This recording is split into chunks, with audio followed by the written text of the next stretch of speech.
আসসালামু আলাইকুম, সকলকে মসিয়াস টিউটোরিয়ালের পক্ষ থেকে স্বাগতম। আশা করি সকলেই ভালো আছেন। আজকে আমরা আলোচনা করব অষ্টম শ্রেণীর গণিত বইয়ের চতুর্থ অধ্যায়, বীজগণিতীয় সূত্রাবলী ও প্রয়োগ। এই অধ্যায়ের 4.1 অনুশীলনীর 13 নম্বর কোশ্চেন। গত পর্বে আমরা এই 13 নম্বর কোশ্চেনের ক নম্বর এবং খ নম্বর অঙ্ক করার চেষ্টা করেছি। আজকের পর্বে আমরা গ নম্বর এবং ঘ নম্বর অঙ্ক করার চেষ্টা করব। তাহলে চলো পড়ে নেই কি বলছে আমাদের। বলছে যে দুইটি রাশির বর্গের অন্তররূপে প্রকাশ করো। তাহলে এই যে আমাদের অঙ্কটি দেওয়া আছে এখানে, এটাকে আমরা কিভাবে দুইটি রাশির বর্গের অন্তররূপে প্রকাশ করব দেখে নেওয়া যাক। তাহলে চলো অঙ্কটা আমরা সমাধান করার চেষ্টা করি। দেখো আমরা সকলেই জানি যে এ বি এর সূত্র হলো যে A B equal A plus B divided two সম্পূর্ণটার উপর বর্গ, আবার মাইনাস এ মাইনাস বি ডিভাইডেড টু সম্পূর্ণটার উপর বর্গ। এটা আমরা সকলেই জানি।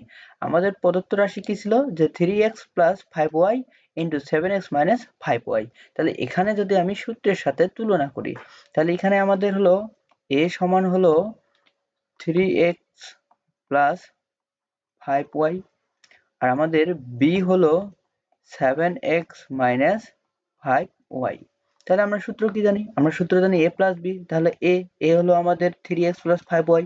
এই যে আমি 3x প্লাস 5y লিখছি, এরপরে সূত্রের প্লাস আমি প্লাস দিয়েছি।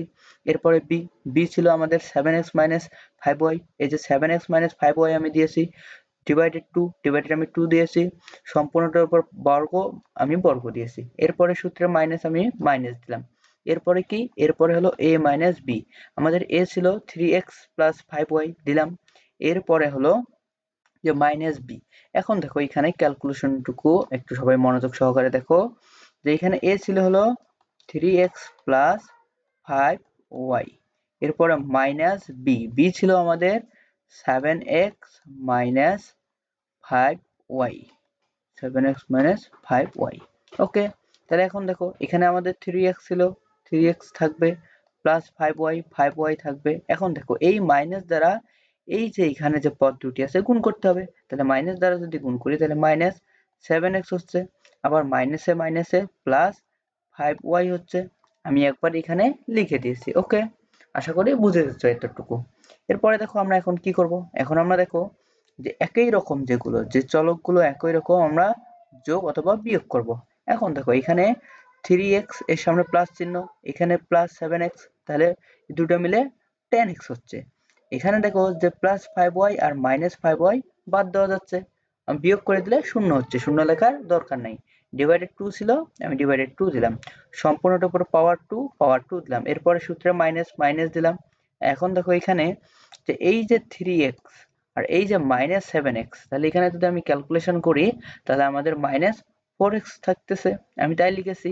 এরপরে দেখো যে প্লাস 5y আর এখানে প্লাস 5y, তাহলে প্লাস 10y হচ্ছে, 10y দিলাম, এরপরে ডিভাইডেড 2 দিলাম, সম্পূর্ণটার উপর পাওয়ার 2 দিয়েছি। এখন দেখো এখানে যদি আমি কাটাকাটি করি তাহলে কি হচ্ছে যে 5x, আমি 5x লিখছি, সম্পূর্ণটার উপর পাওয়ার 2 দিয়েছি, এরপরে মাইনাস মাইনাস নিলাম। এরপরে এখানে দেখো যে 2 কমন যায়, আমি 2 কমন নিয়েছি, সরি এখানে যদি আমি -2 কমন নিই তাহলে দেখো যে -2 কমন নিলে এখানে 2x আসতেছে, আর এখানে যদি আবার আমি -2 কমন নিই, মাইনাস মাইনাস প্লাস প্লাস মিলে যাচ্ছে, 5 দুগুণ 10, আবার আগেরটি হয়ে যাচ্ছে। ওকে, এখন দেখো যে এই 2 আর এই 2 বাদ দেওয়া যায়। ওকে, এখন কোনো কিছু মাইনাস কোনো সংখ্যার উপর যদি তুমি বর্গ করো, যেমন -2 এর উপরে যদি আমরা বর্গ করি তাহলে আমরা এখানে কত পাচ্ছি? +4 পাচ্ছি, আমার প্লাস লেখার দরকার নেই। সেম এখানে দেখো যে এই যে মাইনাস চিহ্ন এর উপরেও পাওয়ার 2 আছে।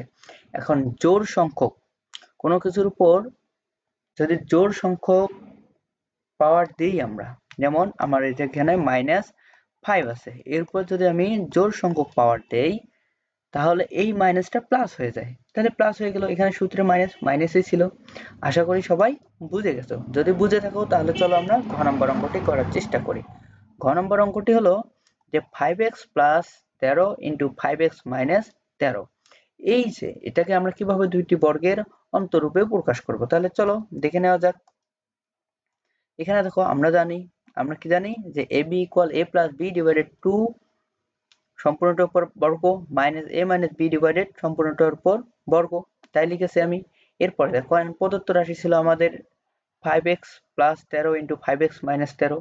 তাহলে এখানে a সমান, এখানে দেখো যে a সমান হলো আমাদের 5x প্লাস 13 আর এখানে b সমান হলো 5x মাইনাস 13। ওকে, এখন আমরা কি জানি যে a প্লাস b, তাহলে a ছিল আমাদের 5x প্লাস 13, এরপরে সূত্রে প্লাস প্লাস দিয়েছি, এরপরে 5x মাইনাস 13 মাইনাস 13 দিয়েছি, ডিভাইডেড 2 দিলাম, সম্পূর্ণটার উপর পাওয়ার 2 দিয়েছি। ওকে, এরপরে সূত্রে মাইনাস, আমি মাইনাস দিলাম, এরপরে হলো a মাইনাস b। ওকে, তাহলে এখন দেখো এখানে যে a ছিল আমাদের 5x প্লাস 13 মাইনাস b সমান ছিল আমাদের 5x মাইনাস 13। ওকে, এখন দেখো এই মাইনাস সাইন দ্বারা এই দুইটা রাশিকে কি করতে হবে, গুণ করতে হবে।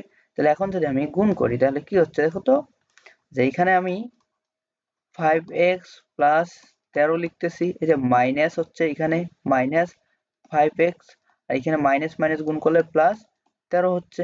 ওকে, তাহলে এখন দেখো আমি একবার এই লাইনটি একবারে আমি এখানে লিখে দিয়েছি। ওকে, এরপরে এখানে দেখো যে প্লাস 5x আর এখানে প্লাস 5x, তাহলে 10x হচ্ছে, আর এই মাইনাস 13 আর প্লাস 13 বিয়োগ করলে শূন্য হচ্ছে, শূন্য লেখার দরকার নেই। ডিভাইডেড 2 ছিল, ডিভাইডেড 2 দিয়েছি, সম্পূর্ণটার উপর পাওয়ার 2 দিয়েছি, এরপরে মাইনাস মাইনাস দিলাম, এরপরে দেখো যে মাইনাস 5x প্লাস 5x বাদ যাচ্ছে, আর এখানে 13 হচ্ছে, 13 আর 13 যোগ করলে 26 হচ্ছে, 26 ডিভাইডেড 2 সম্পূর্ণটার উপর পাওয়ার 2। এখন দেখো এখানে যদি আমি কাটাকাটি করি তাহলে 5 দোকানে 10, এখানে 5x এর উপরের পাওয়ার বর্গ, এরপরে সূত্রে মাইনাস মাইনাস দিলাম, এরপরে দেখো 26 কে যদি আমি 2 দ্বারা ভাগ দিই তাহলে কত হচ্ছে, 13 হচ্ছে, তাহলে আমাদের 13 হচ্ছে, 13 এর উপরে বর্গ। আমাদের এটাই হলো অ্যান্সার। আশা করি সকলেই অঙ্কগুলো বুঝে গেছো। যদি আমাদের চ্যানেলের ভিডিওগুলো ভালো লেগে থাকে তাহলে লাইক, শেয়ার এবং সাবস্ক্রাইব করে চ্যানেলটির পাশে থাকুন। ধন্যবাদ সকলকে।